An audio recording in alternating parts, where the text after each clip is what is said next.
नमस्कार, प्रणाम। आप लोग देख रहे हैं Tinku studio films news reporter और मैं हूं आप लोगों के साथ टिंकू। आज हमारे मदारपुर फील्ड में आदित्यनाथ योगी, जो कि यूपी के मुख्यमंत्री, हमारे मदारपुर फील्ड में उनका आगमन हुआ और उन्होंने क्या क्या बताया और क्या क्या वायदे किए, बलडोजर तक का उन्होंने बात बता दिया और क्या क्या बताया। आइए स्टेज के पास चलते हैं।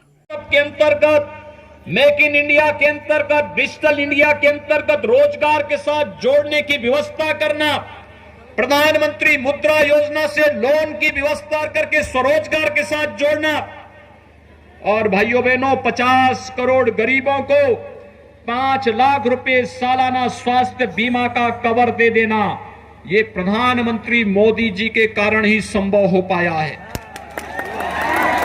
देश के अंदर गरीब कल्याण पैकेज के अंतर्गत 80 करोड़ गरीबों को राशन की सुविधा का लाभ देने के लिए पैसा उपलब्ध कराने प्रधानमंत्री मोदी जी के कारण संभव हो पाया।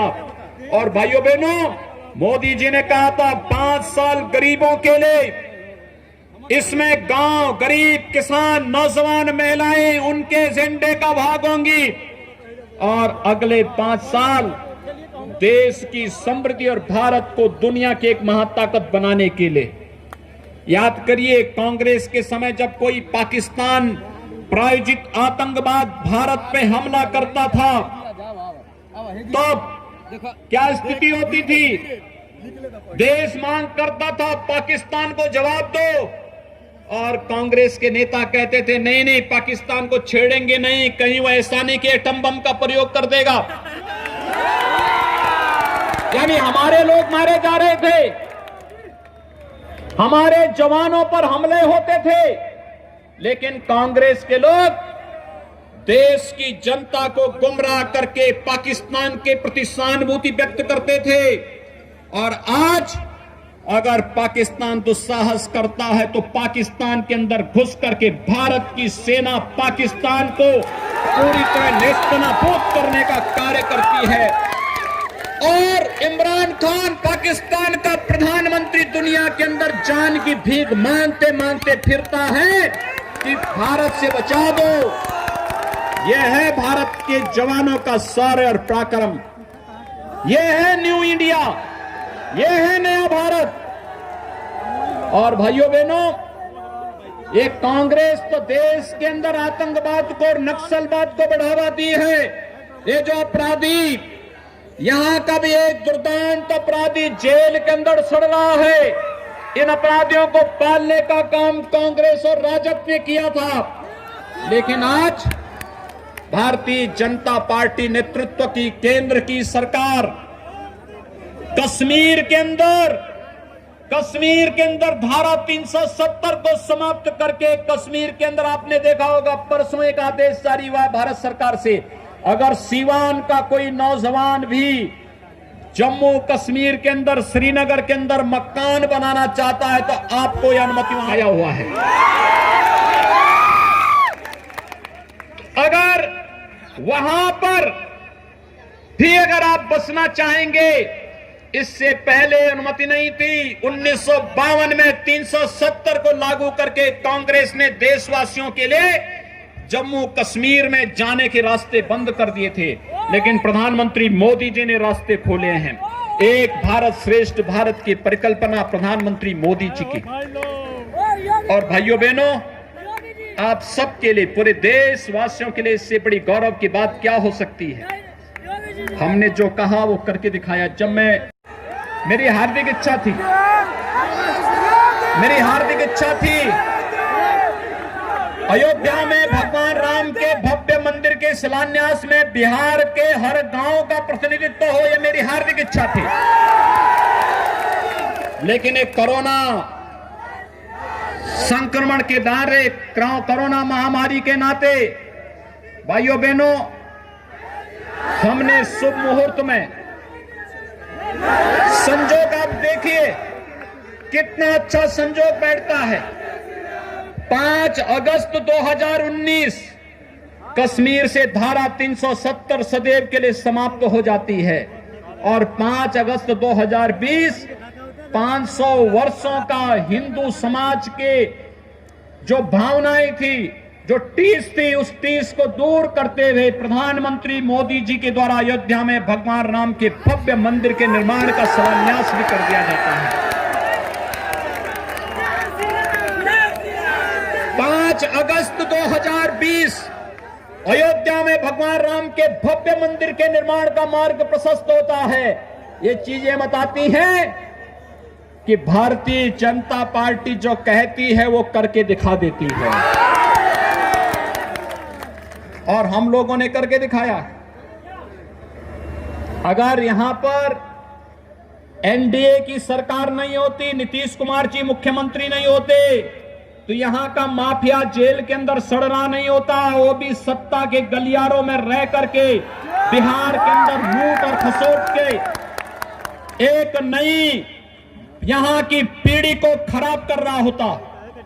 और भाइयों बहनों, हमने तो उत्तर प्रदेश में इन माफियाओं के छाती पर ही बुलडोजर चलाना शुरू कर दिया। ये गुंडे और अपराधियों के लिए कोई जगह नहीं।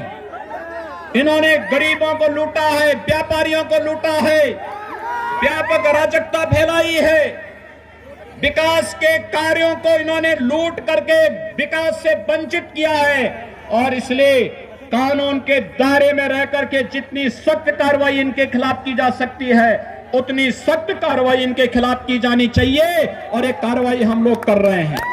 और मैं फिर आपसे कहने के लिए आया हूं कि भाइयों बहनों के रूप में आपके बीच में है, और आप सबसे मैं अपील करूंगा, ये आयोजन बिहार विधानसभा का चुनाव तब हो रहा है जब हमारे पर्व और त्योहार भी साथ साथ चढ़ते जा रहे हैं। अभी आपने शारदीय नवरात्रि और विजयादशमी के आयोजन को संपन्न किया है, और अभी दीपावली आने वाली है, फिर छठ का पूजन आने वाला है। ये सभी आयोजन एक साथ भव्यता के साथ मनाने हैं। तो अपने पर्व और त्योहार को जितनी भव्यता के साथ आप मनाने की तैयारी कर रहे हैं, भाइयों बहनों, उतनी ही भव्यता के साथ लोकतंत्र के पर्व को भी मनाने की आवश्यकता है। और मनाने के लिए आवश्यक है उस प्रकार के योग्य पात्र प्रत्याशी को ही हम अपना वोट देंगे। ये लोकतंत्र की ताकत आपकी बहुत बड़ी ताकत है। इस ताकत का बेजा इस्तेमाल मत होने दीजिए। ये ब्रह्मास्त्र है, और ब्रह्मास्त्र का उपयोग लोक हित में होता है, देश हित में होता है। हमारे लिए पूरा देश परिवार है। भारतीय जनता पार्टी के लिए पूरा बिहार एक परिवार है, और इसलिए यहां पर जातिवाद और परिवारवाद और वंशवाद की राजनीति नहीं होती। जिन्होंने वंश को और परिवार को ही पार्टी और देश बना दिया हो, और तो और गरीबों को कुछ देने की बजाय, लोक कल्याण का कार्य करने और विकास के कार्यों को करने की बजाय व्यापक भ्रष्टाचार फैलाया हो। और भाइयों बहनों, मनुष्य की बात तो दूर, मूक पशुओं के भी चारे को जिन्होंने चट कर दिया हो, वे रोजगार की बात क्या आपके बीच में करेंगे। और इसलिए भाइयों बहनों, आप सबसे मेरी अपील है, श्री देवेश कांत सिंह जी को कमल चुनाव चिन्ह पर भारी बहुमत से विजयी बनाने की अपील आप सबसे मैं आपसे यहां पर करने के लिए आया हूं। सीवान के लोग चूंकि मेरे पड़ोसी प्रदेश के पड़ोसी जनपद से हैं, और इसलिए आप सबसे कहूंगा, जितने भी सीवान जनपद में भाजपा, जदयू और एनडीए के प्रत्याशी चुनाव लड़ रहे हैं, आज तो हर नौजवान के पास स्मार्टफोन है। अपने स्मार्टफोन का इस्तेमाल करिए और सबको बोलिए, हर एक को बताने की आवश्यकता है कि जहां भी एनडीए के प्रत्याशी हैं, उन्हें उनके चुनाव चिन्ह पर ही वोट देकर के बिहार की अस्मिता बचाने की आवश्यकता है। बिहार के विकास और सुशासन के मॉडल को आगे बढ़ाने की आवश्यकता है।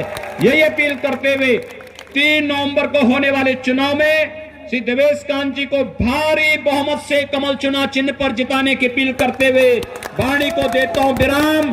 जय जय श्री राम, जय जय श्री राम। जय श्री राम।